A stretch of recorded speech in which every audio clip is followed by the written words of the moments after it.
best beloved, with a little bit of patience and imagination, we learn to fly.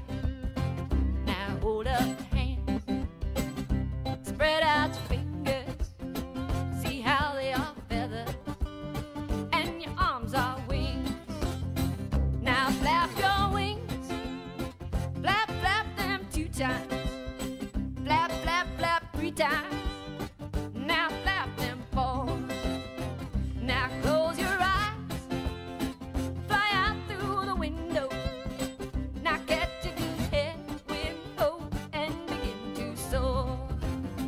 Now, best beloved, you wanna fly a little higher, spread out your wings, up over your head, fly over the houses and all around the steeple.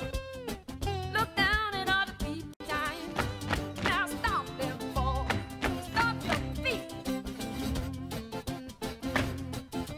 Twice now, 3 times, 4.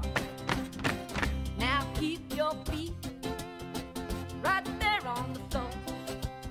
The flying lesson is over, best beloved. When you leave, you use the door.